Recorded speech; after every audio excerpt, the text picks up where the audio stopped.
प्यारे दोस्तों, मैं आज आप लोगों को एक गहरा प्रश्न पूछने वाला हूं। क्या आपके जीवन में ऐसा कोई गहरा घाव है जिसके सोच आते ही आपके अंदर बेचैनी आ जाता है, आपके अंदर दुख आता है? ऐसा कोई लोग या कोई व्यक्ति है जो आपको ऐसा घाव दिया था, आपके साथ खराब बर्ताव किया था, उसका नाम याद आते ही आपके अंदर गुस्सा आता है, आपके अंदर बेचैनी आता है। आप तो साधारण दौर पे जीवन जी रहे हैं, लेकिन आपके मन के अंदर हमेशा ये सोच चलते रहता है।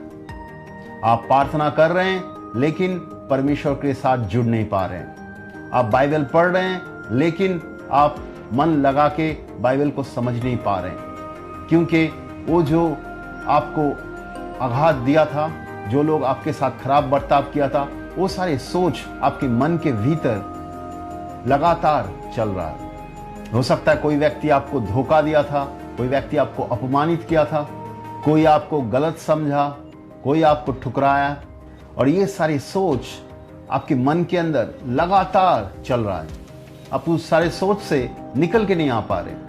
हो सकता है वो सारे लोग आपके जीवन में अभी नहीं है, लेकिन उनके जो ये सारे सोच है जो आपके साथ हुआ था, और उन सारे चीज़ों का जो सोच है, वो सोच आपके जीवन को अभी नियंत्रण कर रहा है। आपके जीवन के अंदर शांति नहीं है, आनंद नहीं है, परमेश्वर की स्वतंत्रता नहीं है। आप एक बंधन में जीवन जी रहे हैं और आपको समझ में नहीं आ रहा है आप इससे कैसे निकले।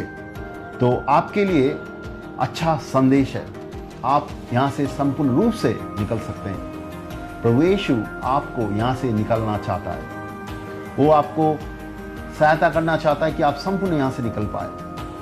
परमेश्वर के वचन में बोलता है कि ये क्षमा ना करने का पाप, ये एक पाप है। जब हम दूसरे लोगों को क्षमा नहीं करते हैं, उनको हमारे जीवन से मुक्त नहीं करते।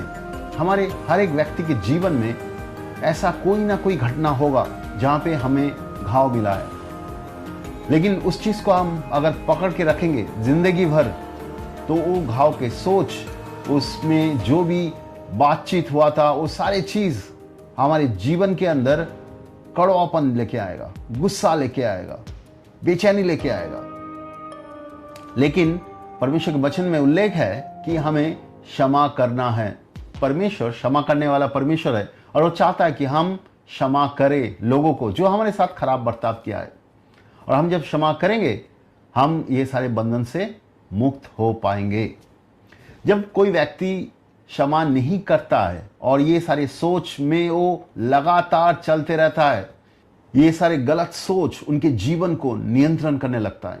और सिर्फ इतना ही नहीं है, शैतान ये सारी चीज़ों को इस्तेमाल करके हमारे जीवन में एक बंधन बना के रखता है। उसके बाद शैतान हमारे जीवनों को नियंत्रण करने की कोशिश करता है। ऐसा व्यक्ति जो दूसरे को क्षमा नहीं किया है, उसके जीवन में, उसके मन में गुस्सा काम करता है, वो दूसरे के साथ सही तरीके से मिल नहीं पाता है, उसके अंदर शांति नहीं है, उसके अंदर आनंद नहीं है, क्योंकि वो लोगों को क्षमा नहीं कर पा रहा है। वो उसके परिवार के लोगों के साथ भी सही तरीके से वो बातचीत नहीं कर पाता है, क्योंकि उसके मन के अंदर क्षमा ना करने का स्वभाव है। लेकिन अच्छा बात तो यह है कि प्रभु यीशु हमें यहाँ से मुक्त करता है। तो हम आज इस चीज को समझने की कोशिश करेंगे, कैसे हम ये सारे बंधन से निकल के आ सकते हैं और क्षमा कर सकते हैं लोगों को, और मुक्त हो सकते हैं, और परमेश्वर की आजादी, परमेश्वर की स्वतंत्रता में जी सकते हैं। प्यारे दोस्तों, आप सबको मैं प्रभु यीशु मसीह के नाम से स्वागत करता हूं। आज के विषय है क्षमा करना और मुक्त होना, परमेश्वर में संपूर्ण रूप से मुक्त होना और उसके पवित्रता में हमें चलना। क्षमा हमें स्वतंत्रता देता है, स्वतंत्रता देता है। हमारा परमेश्वर जो है वो क्षमा करने वाला परमेश्वर है। क्षमा करने वाला परमेश्वर, वचन में लिखा हुआ है कि जो परमेश्वर है वो क्षमा करने वाला परमेश्वर है। पुराने नियम की किताब में अगर हम जाएंगे, गिनती की किताब उसके 14 का 18 में जाएंगे, वहां पे लिखा है, यहोवा कोप करने भी धीमा और अति करुणामय है, अधर्म और अपराधों की क्षमा करने वाला है। यहोवा क्षमा करने वाला परमेश्वर है, वो क्षमा करता है। परमेश्वर हमें क्षमा करने वाला परमेश्वर है। इसके बाद यिर्मयाह उसके 31 का 34 में अगर जाएंगे, वहां पे भी लिखा हुआ है, मैं उनका अधर्म क्षमा करूंगा और उनका पापों को फिर स्मरण ना करूंगा। हमारे परमेश्वर हमें दंड दे सकता है, हमारे पापों के लिए हमें दंड दे सकता है, लेकिन वो हमें क्षमा करना चाहता है। इसलिए हमें उद्धार भी मिला हुआ है, क्योंकि परमेश्वर हमें क्षमा करना चाहता है। हमारा परमेश्वर क्षमा करने वाला परमेश्वर है। वो हमें क्षमा करता है, उसके साथ वो हमें साफ करता है, पवित्र करता है, उसके साथ साथ वो हमें उसके परिवार में लेता है। हम परमेश्वर के परिवार में परमेश्वर का बेटा और बेटी कहलाए जाते हैं। तो परमेश्वर हमें क्षमा करने वाला परमेश्वर है। नए नियम के किताब में भी हम देखते हैं कि प्रभु यीशु ने हमें क्षमा किया है। प्रभु यीशु इस जगत में आके सुसमाचार प्रचार किया, लोगों ने सुना, पापों से मन फिराया लोगों ने। प्रभु यीशु लोगों को चंगा किया, छुटकारा दिया। वो जब ये सब चीज़ कर रहा था, तब यहूदी लोग जो याजक लोग थे, वो लोग उनको पकड़ा। हम जानते हैं फरीसी लोग थे, वो लोग उनको झूठा इल्ज़ाम लगा कर उनको पकड़ाया। फिर उसका विचार हुआ, लेकिन उनके विपक्ष में कोई भी चीज़ वो लोग प्रमाण नहीं कर पाए, लेकिन फिर भी उसको सूली पे मारने की आदेश हुआ। तो उसको सूली पे मारा गया। हम जानते हैं उसको ऐसे सताया गया, उसको मारा गया, सर से लेकर पैर तक उसका शरीर को कूटा गया। उसके सर पे कांटे का मुकुट, कांटे का ताज पहना दिया गया। उसके बाद उसको सूली पे ले जाके सूली पे कील ठोक के उसको मार दिया गया। वो मौत से पहले, लूका का 23 का 34 में लिखा हुआ है, मौत से पहले प्रभु यीशु कह रहा है, हे पिता इन्हें क्षमा करो, क्योंकि क्योंकि ये नहीं जानते ये क्या कर रहा है। प्रभु यीशु मौत से पहले वो लोगों को क्षमा कर रहा है। जो लोग उसको सताया, जो लोग उसको मारा, जो लोग उसको सूली पे कील ठोका, उन लोगों को क्षमा कर रहा है। प्रभु यीशु क्षमा करने के लिए आया है, वो क्षमा करने के लिए बोला है। सिर्फ उसने बोला नहीं, वो करके दिखाया कैसे क्षमा किया जाता है। वो क्षमा करना सिखाया हमें, और हमें क्षमा करना है, क्योंकि परमेश्वर क्षमा करने वाला परमेश्वर। आज हमारे जीवन में जब कभी कुछ होता है, कोई लोग हमारे साथ खराब बर्ताव करता है, हमें धोखा देता है, हमारे साथ खराब बर्ताव करता है, हम बोलते हैं नहीं, मैं उस व्यक्ति को माफ नहीं करूंगा, वो व्यक्ति मुझे बहुत चोट पहुंचा, उसको मैं कभी नहीं छोड़ूंगा। परमेश्वर के वचन में बोलता है कि परमेश्वर क्षमा करने वाला परमेश्वर है, और चाहता है कि हम एक दूसरे को क्षमा करें। तो प्रभु यीशु चाहता है कि हम क्षमा करें, और क्षमा करना परमेश्वर का स्वभाव है। एक चीज समझना जरूरी है, क्षमा करना कोई दुर्बलता नहीं है। बहुत सारा समय लोग सोचता है कि क्षमा करना दुर्बलता है, ऐसा नहीं है। जो व्यक्ति क्षमा करता है वो एक्चुअली परमेश्वर में वो सही तरीके से वो चल रहा है। जो क्षमा नहीं कर सकता है वो व्यक्ति दुर्बल है। जो क्षमा नहीं कर सकता है वो दुर्बल व्यक्ति है। जो क्षमा कर सकता है वो व्यक्ति परमेश्वर में बहुत ही स्ट्रांग है, बहुत ही वो परमेश्वर के साथ सही तरीके से चल रहा है, तभी वो व्यक्ति क्षमा कर सकता है। क्षमा करना आसान चीज नहीं है, लेकिन हम जब प्रभु यीशु में आते हैं, प्रभु यीशु का प्यार ग्रहण करते हैं, तभी क्षमा करना आसान होता है। क्योंकि हम देखते हैं कि प्रभु यीशु कैसे क्षमा किया है, उसके आत्मा हमें सहायता करता है क्षमा करने के लिए।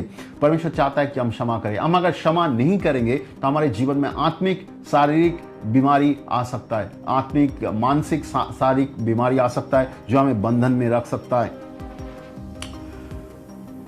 हम अगर नया नियम की किताब में जाएंगे, वहां पे प्रभु यीशु उनके चेले लोगों के साथ चल रहा था, और चेले लोग प्रभु यीशु को पूछा कि हमें प्रार्थना करना सिखाओ। तो मत्ती का सुसमाचार उसका 6 का 9 से 15 में वहां पे प्रभु यीशु उनके चेले लोगों को प्रार्थना करना सिखा रहा था। तो वहां पे उन्होंने बोला, सो तुम इस रीति से प्रार्थना करो कि हे हमारे पिता, तू जो स्वर्ग में है, तेरे नाम पवित्र माना जाए, तेरे राज्य आए, तेरी इच्छा जैसे स्वर्ग में पूरा होता है वैसे पृथ्वी में भी हो। हमारे दिन भर की रोटी आज हमें दे, और जिस प्रकार हम अपने अपराधियों को क्षमा किया है वैसे ही तू हमारे अपराधों को क्षमा कर, और हमें परीक्षा में ना ला, परंतु बुराई से बचा, क्योंकि राज्य और पराक्रम और महिमा सदा तेरे ही है। आमीन। ये प्रार्थना हम बहुत सारे लोग जानते हैं। हम हमारे कलीसिया में प्रार्थना करते हैं, हमारे घर में प्रार्थना करते हैं। आप देखा कि ये प्रार्थना बहुत ही यूनिक है, बहुत ही महत्वपूर्ण है। यहाँ पे पिता के पास प्रार्थना किया जा रहा है, उसके इच्छा संपूर्ण होने के लिए प्रार्थना किया जा रहा है, और उसको प्रार्थना किया जा रहा है कि परमेश्वर आज के दिन के रोटी दे हमें। और उसके साथ साथ ये भी बोला जा रहा है, 9 का 12 में अगर लिखा हुआ है, यहाँ पे बोला है, हमारे अपराधों को ऐसे क्षमा करो जैसे हम हमारे साथ जो अपराध किया उनको क्षमा करें। देखिए ये चीज बहुत महत्वपूर्ण है। यहाँ पे बोल रहा है कि हमें ऐसा आप क्षमा करें पिता जैसे हम दूसरे को क्षमा करें।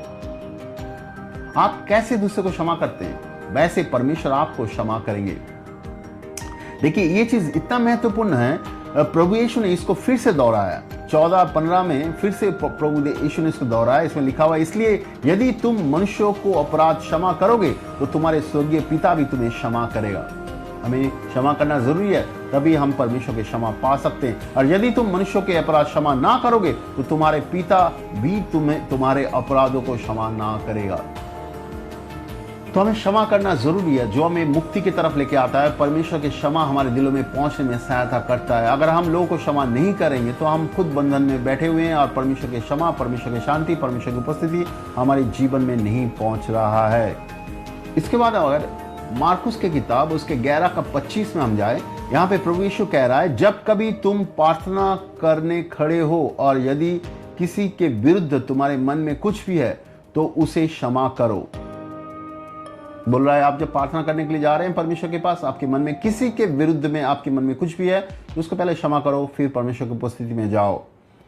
किसी के विरुद्ध कुछ भी है आपके दिल में, उसको पहले क्षमा करो, उसके बाद आप प्रार्थना में जाओ, तभी परमेश्वर आपकी प्रार्थना को ग्रहण करेगा। इसका मतलब हमारे मन में अगर कुछ किसी भी की तरफ कुछ भी है तो हम अगर प्रार्थना करने जा रहे हैं, परमेश्वर हमारा प्रार्थना को ग्रहण नहीं कर पा रहा है, क्योंकि हमारा दिल बंद है, हमारा मन बंद है, परमेश्वर के पास हम पहुंच नहीं पा रहे हैं।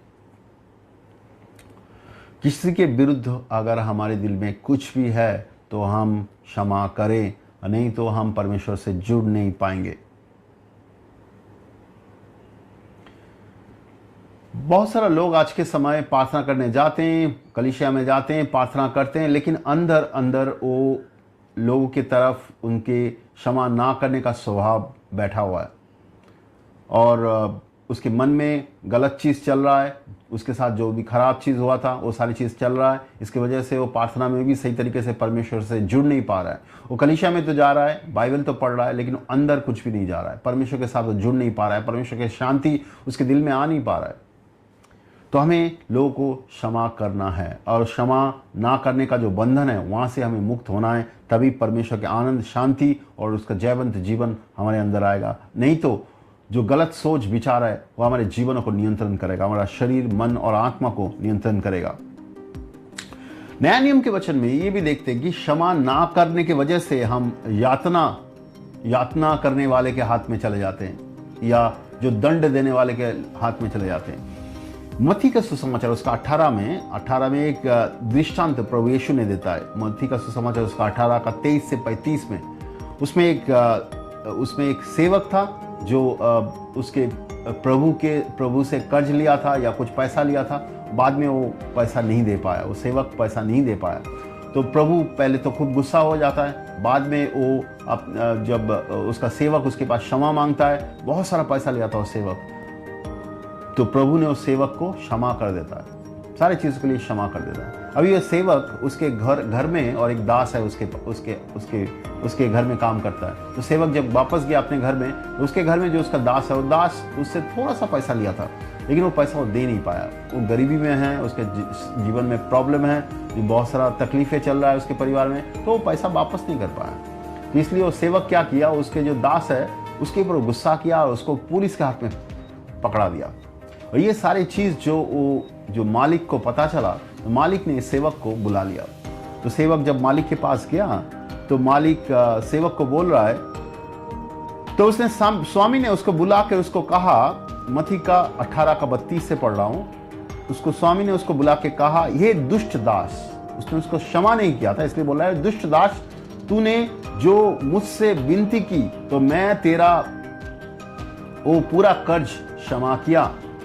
सो जैसे मैंने तुझ पर दया किया ऐसे ही क्या तू भी अपने संगी दास पर दया करना नहीं चाहिए था? जैसे तुम्हें दया रिसीव किया, तुम्हें दया ग्रहण किया, ऐसे तुम दूसरे को दया नहीं करना चाहिए था क्या? और उसके स्वामी के क्रोध में आकर उसे दंड देने वाले के हाथ में उसको सौंप दिया कि जब तक वो सब कर्ज भर ना दे तब तक उनके हाथ में वो रहेंगे। दंड देने वाले के हाथ में स्वामी उस सेवक को भेज दिया। इस प्रकार यदि तुम में से हर एक अपने भाई के मन से क्षमा ना करोगे तो मेरे पिता जो स्वर्ग में है तुमसे भी वैसा ही करेगा। तो प्रभु यीशु ये दृष्टांत तो क्यों दिया? ये दृष्टांत तो समझाने के लिए कि परमेश्वर जो है वो हमें क्षमा किया है, हमें पापों से क्षमा मिला है। हम प्रभु यीशु को विश्वास किया, पापों से पश्चाताप किया, प्रभु यीशु ने हमें निःशर्त हमें क्षमा कर दिया, वो सारे पापों को धो दिया, पवित्र किया, हमें उसके परिवार में ले लिया। अभी हम जब अपने जीवन जी रहे हैं तो हमारे साथ जो लोग खराब बर्ताव कर रहा है, हमारा परिवार में, हमारा ऑफिस में, हमारे समाज में जो लोग हमारे साथ खराब बर्ताव कर रहा है, तो उन लोगों को हम क्षमा नहीं कर रहे हैं।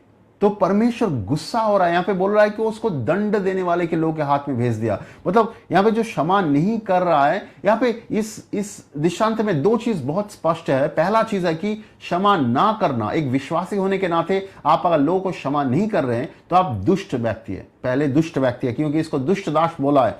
दूसरा है वो जब क्षमा नहीं किया तो उसको दंड देने वाले लोगों के हाथ में भेज दिया। दंड देने वाले लोग कौन है? जो लोग क्षमा नहीं करते हैं, जो लोग क्षमा नहीं करने के स्वभाव में पड़े रहते हैं, उनके अंदर ऐसा सोच विचार चलते रहता है। जो उनके साथ हुआ था वो सारी चीज़ वो सोचते रहते हैं और उसके साथ साथ उनके जीवन में भय, चिंता, बेचैनी, क्रोध, आत्मिक एक आत्मिक भार उसके जीवन में काम करता है। उसके जीवन में शांति कम है, रात को सो नहीं पा रहा है, ऐसे बहुत सारा तरीका का चीज़ उनके जीवन में दिखाई देता है। मुझे हर एक हफ्ता कोई ना कोई मुझे फ़ोन करता है मिनिस्ट्री के लिए, बोलता है कि मुझे सहायता चाहिए, मुझे रात को सो नहीं पा रहा हूँ, मेरे बहुत सारा चिंता आ रहा है, दुश्चिंता आ रहा है। तो मैं पूछते रहता हूँ उनको कि आप ऐसा कोई है आपके परिवार में जिसको आप क्षमा नहीं किया है? और लगभग हर एक समय वो लोग स्वीकार करते हैं ऐसा लोग हैं उनके जीवन में जिनको लोगों ने क्षमा नहीं किया है। परमेश्वर चाहता है कि हम लोगों को क्षमा करें। आप अगर क्षमा नहीं करेंगे लोगों को, विश्वासी होने के नाते हम लोगों को क्षमा नहीं करेंगे, यहाँ पे वचन में बोल रहा है उनको दंड देने वाले के हाथ में भेज दिया गया है। तो उनके जीवन में ये सारे चीज के दंड चलते रहता है। उनके गुस्सा, राग, घृणा, बेचैनी चलते रहता है। जब तक वो क्षमा नहीं करेंगे तब तक ये सारे बंधनों से निकल के नहीं आ पाएंगे। हमारे मिनिस्ट्री में हम लोग बहुत सारा ऐसे लोगों को मिनिस्ट्री किया, उनको क्षमा करने के लिए सहायता किया, वो लोग बंधन से निकल के आया। अगर आप विश्वासी होने के नाते लोगों को क्षमा नहीं करेंगे तो आप ऐसे बंधन में चलेंगे कि आपके मनों के अंदर सोच विचार ऐसे बेचैनी के सोच विचार चलते रहेगा और आपके दिलों में शांति नहीं रहेगा। आपके जीवन में ये सारी चीज़ चलेगा। ये परमेश्वर से नहीं है, ये क्योंकि आप लोगों को क्षमा नहीं किया इसलिए आप इस चीज़ के बंधन में चल रहे हैं।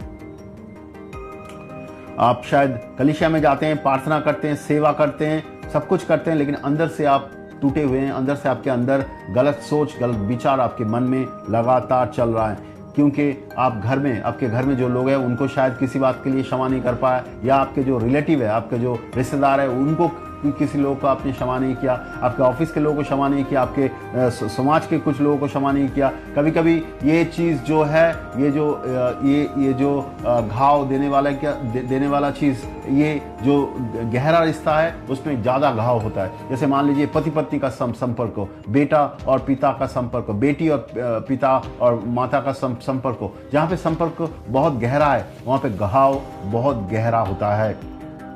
ऐसे हमारे जीवन में ऐसा बहुत सारा चीज़ है और हम लोगों को क्षमा नहीं करते, हम बंधन से मुक्त नहीं होते, हम उस बंधन में लगातार चलते रहते हैं और परमेश्वर की शांति, आनंद हमारे जीवन में पहुंचता नहीं है। अभी प्रश्न आ सकता है कि क्षमा का क्या आवश्यकता है, क्यों हम क्षमा करें? वो लोग हमसे खराब बर्ताव किया था, हम उसको क्षमा क्यों करें? क्षमा इसलिए करना है कि हमारे अच्छाई के लिए, उस व्यक्ति की अच्छाई के लिए नहीं, हमारे अच्छाई के लिए, आपकी अच्छाई के लिए आपको क्षमा करना है, क्योंकि क्षमा स्वतंत्रता लाता है, आपको मुक्त करता है। वो सारे सोच विचार और सारे अंडरस्टैंडिंग से आपको मुक्त करता है और परमेश्वर के आत्मिकता, परमेश्वर का आनंद, परमेश्वर की शांति, परमेश्वर के जीवन के साथ आपको जोड़ता है। दूसरा, क्षमा करना परमेश्वर का स्वभाव है। जैसे हमने देखा है कि परमेश्वर क्षमा करने वाला परमेश्वर है, हमें क्षमा करता है। वचन में लिखा हुआ है परमेश्वर क्षमा करने वाला परमेश्वर है, इसलिए परमेश्वर चाहता है कि हम उसके स्वभाव में चले, परमेश्वर के स्वभाव अपना ले हमारे शरीर में, हमारे जीवन में। तीसरा कारण, परमेश्वर के राज्य में क्षमा करना हर एक विश्वासी के स्वभाव है। देखिए, हम जब जगत में चल रहे थे, जगत के हिसाब से हम जीवन जीते थे, लेकिन हम जब परमेश्वर को विश्वास किया, प्रभु यीशु को विश्वास किया, पापों से मन परिवर्तन किया, प्रभु यीशु की तरफ मुड़ा, उसके राज्य में प्रवेश किया। अभी परमेश्वर की इच्छा, परमेश्वर के स्वभाव के अनुसार हमारा जीवन जीना है, और परमेश्वर के राज्य में क्षमा करना स्वभाव है, ये हमारा जीवन शैली है, हमें ऐसे जीना है। हम परमेश्वर के वचन में देखा है कि हमें क्षमा करना है, क्षमा करके जीवन जीना है। प्रभु यीशु ने क्रूस पे लोगों को क्षमा किया है, इसलिए भी हमें क्षमा करना है। क्षमा करने के द्वारा हमारे जीवन में चंगाई भी शुरू होता है। क्षमा नहीं करने से आपके जीवन में आत्मिक, मानसिक एवं शारीरिक बीमारी हो सकता है। आत्मिक, मानसिक, शारीरिक बीमारी हो सकता है क्षमा नहीं करने से। आपके मन के बीमारी हो सकते हैं, शरीर के बीमारी हो सकते हैं, भावना की बीमारी हो सकते हैं, आपके जो संबंध है, आपके जो संपर्क है उसमें प्रॉब्लम आ सकता है, उसमें संपर्क में टूट आ सकता है। अगर प्रभु यीशु का प्यार आपके दिल में नहीं पहुंच रहा है, आप अगर क्षमा नहीं कर रहे हैं लोगों को, तो क्षमा करना आपके जीवन में, आपके मन में, आपके शरीर में, आपकी भावनाओं में, आपके संपर्क में चंगाई लेकर आ सकता है। क्षमा करने का अर्थ क्या है, ये हम समझने की कोशिश करते हैं। क्षमा करना मतलब ये नहीं है कि आपके साथ जो हुआ है वो एक्चुअली नहीं हुआ है, उसको भूल जाना, वो नहीं है क्षमा। और कोई नहीं भूल सकते जब आपके साथ गलत हुआ है, वो आपको कोई भूलने के लिए नहीं बोल रहा है, और भूलना नहीं है क्षमा। या कभी कभी हम सोचते हैं कि नहीं, ज़्यादा दर्द नहीं हुआ, उसको छोड़ देते हैं, वो भी नहीं है क्षमा। क्षमा करना ये नहीं है कि वो व्यक्ति जो हमें गलत किया है वो तो अच्छा व्यक्ति है, वो भी नहीं है। क्षमा करना क्या है वो हमें समझना है, तभी हम क्षमा करने के बंधन से निकल के आ सकते हैं। पहला कि हमारा जो सच्चाई है, जो हमें अघाव लगा हुआ है, उसको स्वीकार करना कि मेरे साथ गलत हुआ था, मेरे बारे में लोगों ने गलत बोला था, गलत चीज़ सोचा था, मेरे बारे में गलत चीज़ फैलाया था, उसको स्वीकार करना है। तो उसको स्वीकार करना है, पहला चीज़ है क्षमा करने का मतलब। दूसरा कि पापी को पाप से अलग करना है। हमारे विपक्ष में लोगों ने पाप किया है, लेकिन पापी जो व्यक्ति है उससे वो पाप को अलग करना जरूरी है, नहीं तो हम उस व्यक्ति को क्षमा नहीं कर सकते हैं। पापी व्यक्ति जो है, पाप किया है, उसको उससे अलग करना है।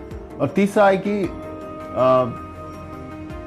क्षमा करना कभी कभी एक प्रक्रिया होता है। आप शुरू करते हैं धीरे धीरे, जब उसके बारे में आप सोचते हैं, उसके बारे में स्वीकार करते हैं, आप देखते हैं उसके गहराई में बहुत सारा चीज़ छुपा हुआ है। एक घटनाओं में अलग अलग लोगों की बातें, अलग अलग चीज़ जुड़े हुए हैं, बहुत सारा लोग जुड़े हुए हैं वहाँ पे जो आपके साथ खराब बर्ताव किया था। शायद आप बहुत सारे लोगों को क्षमा नहीं कर पाए। कभी कभी ये प्रक्रिया हो सकता है, कुछ समय लग सकता है, लेकिन परमेश्वर चाहता है कि सारे चीज़ों को, सारे जो घटनाएं में सारे चीज़ हुआ था, वो सारी चीज़ों को आप परमेश्वर के सामने लेके आए और उस चीज़ को स्वीकार करें, और जो लोग उस चीज़ को किया है उनको क्षमा करें। और वहाँ पे अगर कुछ कटुता आपके मन में आया हुआ है, कुछ खराब सोच आपके मन में आया हुआ है, कभी कभी होता है ना हमारे जीवन में, जो हमारे साथ खराब चीज़ होता है तो हम भी गुस्से में बोलते हैं कि उस व्यक्ति को ऐसा होना चाहिए। शायद हम मुंह से नहीं बोल रहे हैं, लेकिन हम दिल में सोच रहे हैं उस व्यक्ति को ऐसा होना चाहिए, उस व्यक्ति को ऐसा होना चाहिए। हम ऐसे सोच रहे हैं, तो इसके लिए क्या हो रहा है, ये सारी चीज़ भी पाप है। हम भी पाप कर रहे हैं, जब हमारे साथ पाप हुआ है हम भी अंदर से पाप की चीज़ कर रहे हैं। उन सारी चीज़ों से भी हमें मन परिवर्तन करना ज़रूरी है। तो हमें किसे क्षमा करना है, किस व्यक्ति को क्षमा करना है? तो हमें बहुत सारे लोगों को क्षमा करना है। जो लोग हमसे खराब बर्ताव किया उनसे हमें क्षमा करना है। दूसरे व्यक्ति जो हमसे खराब बर्ताव किया उससे हमें क्षमा करना है। कुलुस्सियों की किताब उसका 3:13 में लिखा हुआ है, एक दूसरे को सह लो और एक दूसरे के अपराधों को क्षमा करो। एक दूसरे जो हमारे विपक्ष में काम किया उनको क्षमा करो। दूसरा है कि हम अपने स्वयं को क्षमा करना है। बहुत सारा समय क्या होता है, हमारे जीवन में हम बहुत सारा फेलियर, यानी कि हमारे जीवन में बहुत सारा निराशा का चीज़ देखते हैं, उसके बाद हम खुद को क्षमा नहीं करते हैं। सोचते हैं कि वो मैं तो ऐसा ही हूँ, मेरे से अच्छा नहीं होगा, मैं ऐसा ही काम करता हूँ, तो हम अपने आप को क्षमा नहीं करते हैं। वो भी गलत है। हमें अपने आप को क्षमा करना ज़रूरी है। हमें अपने आप को क्षमा करना ज़रूरी है। और कभी कभी हम परमेश्वर के ऊपर गुस्सा करते हैं, परमेश्वर क्यों नहीं वो चीज़ हमारे जीवन में आने दिया, परमेश्वर की वजह से ये हुआ है। तो परमेश्वर की जो भलाई है, उसका जो सच्चाई है, उसका जो पवित्रता है, उसको हम विश्वास करना बंद कर देते हैं। तो हमें परमेश्वर की तरफ अगर ऐसा कुछ है, वहाँ से भी हम मुक्त होके आना है, तभी परमेश्वर की पवित्रता, सामर्थ्य, परमेश्वर के वचन हमारे दिलों में पहुँचेगा। अभी हम समझने की कोशिश करेंगे कि व्यवहारिक रूप से प्रैक्टिकली कैसे हम क्षमा करें। पहला चीज है कि आपके साथ जो जो बर्ताव हुआ है वो उसके बारे में आप बैठिए, प्रार्थना कीजिए परमेश्वर के पास। हर एक पेन पेपर लेके बैठिए, प्रार्थना कीजिए परमेश्वर के पास, और जो भी चीज आपके साथ हुआ है वो लिख लीजिए उस पेन पेपर में। क्या क्या इंसिडेंट, क्या क्या घटना हुआ है आपके साथ, कितने साल पहले, कौन कौन व्यक्ति था उसमें, सारी चीज आप लिख लीजिए। और उसके बाद परमेश्वर के पास उस सारी चीजों के बारे में बातें कीजिए। परमेश्वर जानता है सारी चीजों के बारे में, फिर भी आप परमेश्वर से बातें कीजिए। आपको घाव लगा हुआ है, आपको आपको खराब लगा, वो सारी चीज परमेश्वर को बोलिए। वो आपके पिता है, वो आपसे बात करना चाहता है, वो आपके दिल के गहराइयों में पहुंचना चाहता है। वो आपके साथ था, तब भी था जब आपके साथ गलत काम हुआ था, लेकिन वो आपको थोड़ा सा कंफर्ट देना चाहता है, आपको सहायता करना चाहता है। परमेश्वर के सामने वो सारी चीज़ों को बोलिए और परमेश्वर आपके दिलों को सही करेगा। पहले उसका अपना जितना भी चोट लगा हुआ है परमेश्वर के पास स्वीकार कीजिए। और आप दूसरे विश्वासी को भी बुला सकते हैं, जो मैच्योर विश्वासी है, जो आपको प्रार्थना के द्वारा सहायता करना चाहते हैं, उनको भी बुला सकते हैं। उनका भी ज़रूरत है, क्योंकि आपको इससे पहले बाद प्रार्थना के साथ साथ आपको अगर हो सकता है कोई चीज़ों से छुटकारा चाहिए, हो सकता है कहीं पे आपको मन को परिवर्तन करने का ज़रूरत है, तो आपके दूसरे विश्वासी जो दोस्त है आपके साथ, वो आपको सहायता कर सकता है। तो उनकी उपस्थिति में भी आप कर सकते हैं। पहले परमेश्वर के पास सारे जो आपके साथ गलत हुआ था वो सारी चीज़ स्वीकार कीजिए, परमेश्वर के पास वो सारी चीज़ों को बोलिए, परमेश्वर आपके दिलों को छुएगा। उसके बाद जो लोग आपको साथ खराब बर्ताव किया था उनको नाम ले लेकर उसको क्षमा कीजिए। जैसे ये व्यक्ति मेरे साथ ऐसा किया था, मैं उसको क्षमा करता हूं प्रभु यीशु के नाम से। ऐसे आप एक एक व्यक्ति का नाम लेके आप उसको क्षमा कीजिए। ये बहुत जरूरी है। आप जब मुंह से उस व्यक्ति का नाम लेते हैं, आपके जीवन का बंधन जो है वो बंधन टूटता है। मैं एक बार एक जगह पे मिनिस्ट्री कर रहा था, तो एक व्यक्ति अपने पत्नी के साथ उसका खराब बर्ताव था, पति के साथ बहुत खराब बर्ताव था, और उसने मुझे बताया भी नहीं था। हम लोग जब प्रार्थना कर रहे थे, परमेश्वर ने मुझे दिखाया कि उसके पत्नी के साथ उसका खराब बर्ताव है। तो मैंने उसको बोला, आपके पत्नी के साथ आपका खराब बर्ताव है? तो उसने स्वीकार किया, हाँ ऐसा है। तो मैंने बोला आप उसको क्षमा कीजिए। और जब क्षमा करने गया, उसके मुंह बंद हो गया, शैतान चाह नहीं रहा था उसको मुंह खोले। तो हम लोगों ने उसके प्रार्थना करने लगा कुछ देर तक। उसके बाद उससे मुंह खुला, उसके बाद वो बोलने लगा। उसके बाद उसके अपने पत्नी का नाम लेके जैसे उसने क्षमा किया, उसके शरीर में कुछ बंधन था, कुछ बीमारी था, वो बीमारी तुरंत उसके शरीर से चला गया। क्षमा ना करना हमारे शारीरिक, मानसिक, आत्मिक बीमारी लेके आता है, लेकिन आप जब क्षमा करते हैं लोगों को, आप उस बंधन से निकल के आते हैं, आप चंगाई पाते हैं। तो हमें जानबूझकर लोगों का नाम लेके क्षमा करना चाहिए। और हमारे दिलों में अगर कोई कटुता है, कोई कड़वापन है हमारे मन में, वो सारी चीज़ों के लिए भी परमेश्वर के पास क्षमा मांगना ज़रूरी है। हमारे मन में कड़वापन हो सकता है, कटुता हमारे मुंह से आ सकता है, उस चीज़ के बारे में, उस व्यक्ति के बारे में, उसके बारे में परमेश्वर के पास पश्चाताप करना है। इसके साथ साथ ऐसा हो सकता है कि हमने उस व्यक्ति को एक बार क्षमा किया, लेकिन हम मन से वो व्यक्ति क्षमा मतलब मन से अभी भी गया नहीं। तो आप लगातार उस व्यक्ति के नाम पे क्षमा करें। प्रभु यीशु को एक बार पतरस ने पूछा था, मैं कितने बार क्षमा करूं मेरे भाई को जो मेरे साथ गलत काम कर रहा है? प्रभु यीशु ने बोला 77 बार 7 गुना। मतलब प्रभु यीशु ये बोलना चाह रहा है कि जितने बार वो आपके साथ गलत काम करता है, उतने बार आप उसको क्षमा करो, ताकि आप वहां से मुक्त हो सको। तो हमें वहाँ से उस व्यक्ति को क्षमा तब तक करना है जब तक हमारे मन में संपूर्ण रूप से उसके चंगाई आए, संपूर्ण रूप से वो सारे गुस्सा, सारे जो बेचैनी, सारी चीज़ दूर हो जाए। एक समय ऐसे होगा, आप देखना कि उस व्यक्ति का नाम याद आते भी, उस घटना को याद आते भी आपके मन में कोई भी गुस्सा या बेचैनी बिल्कुल नहीं आएगा। इसके मतलब यह है कि आप बिल्कुल उस व्यक्ति को क्षमा किया है। उसके साथ साथ अगर आपके मन में कुछ बदलाव का जरूरत है, बहुत सारा समय हमें मन को बदलना की जरूरत है। जैसे रोमियो की किताब उसके 12:2 में लिखा हुआ है, हमारा मनो को बदलना जरूरत है। दुनिया के जैसा हमें नहीं चलना है, मनो को बदलना है। वो परमेश्वर के वचन के द्वारा होता है। आपके मनो को अगर बदलना है, आप मन को बदलिए, ताकि आप परमेश्वर के हिसाब से सोच सके। हमारा मन बहुत महत्वपूर्ण जगह है। बहुत सारा समय हमारा मन लगातार पुरानी चीज़ों को सोचते रहते हैं, क्योंकि हमारा मन नया चीज़, परमेश्वर के वचन, परमेश्वर के सामर्थ्य, परमेश्वर के वचन के बारे में, परमेश्वर क्या चाहता है उसके बारे में हम सोचते नहीं है। लेकिन हम हमारा मनों को अगर बदलेंगे, परमेश्वर के वचन के हिसाब से सोचेंगे, हमारा सोच विचार अलग होगा। हम गलत सोच में नहीं जाएंगे, क्षमा ना करने का सोच में नहीं जाएंगे। तो हमारे मनों को भी बदलना ज़रूरत है। और इसके बाद हमें स्वतंत्रता में, पवित्रता में, प्रभु यीशु की पवित्रता में हर एक दिन जीना है।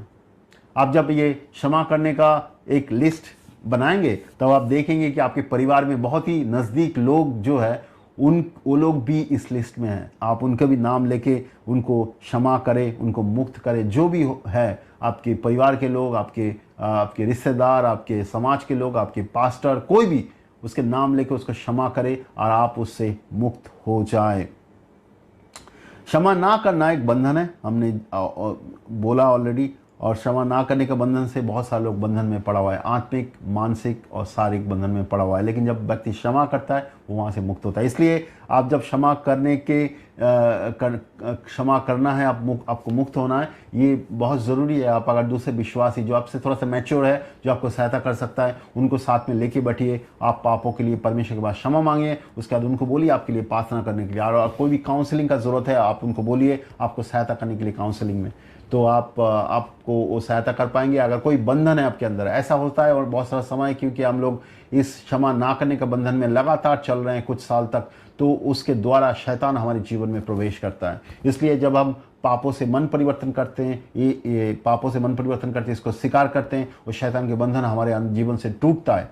तो ये सारी चीज़ों के लिए, छुटकारा के लिए अगर प्रार्थना का ज़रूरत है, या मन परिवर्तन के लिए प्रार्थना का ज़रूरत है, इसलिए हमारा जो विश्वासी भाई हमारे साथ है वो हमें सहायता कर सकता है। तो ऐसे आप संपूर्ण रूप से क्षमा ना करने का बंधन से निकल के आ सकते हैं। यहाँ से निकलना ही है हम उस बंधन में नहीं रह सकते। आप अगर क्षमा ना करने का बंधन में पड़े हुए हैं तो आप प्रभु के साथ नहीं चल सकते, उसके आत्मा में नहीं चल सकते, उसके पवित्रता में नहीं चल सकते। आपको क्षमा करना है, तभी आप परमेश्वर के साथ चल सकते हैं। क्षमा नहीं किया तो परमेश्वर की उपस्थिति में भी आप आ नहीं सकते, उसके साथ चल भी नहीं सकते। तो क्षमा करना इतना ज़रूरी है हर एक विश्वासी को। आपको अगर क्षमा करने के बारे में कोई सहायता का ज़रूरत है, आप हमसे भी संपर्क कर सकते हैं। हम आपको ऑनलाइन या फ़ोन में आपको सहायता करने की कोशिश करेंगे। परमेश्वर हमें सहायता करता है, वो चाहता है कि हम सारे विश्वासी क्षमा ना करने के बंधन से निकल के आएँ।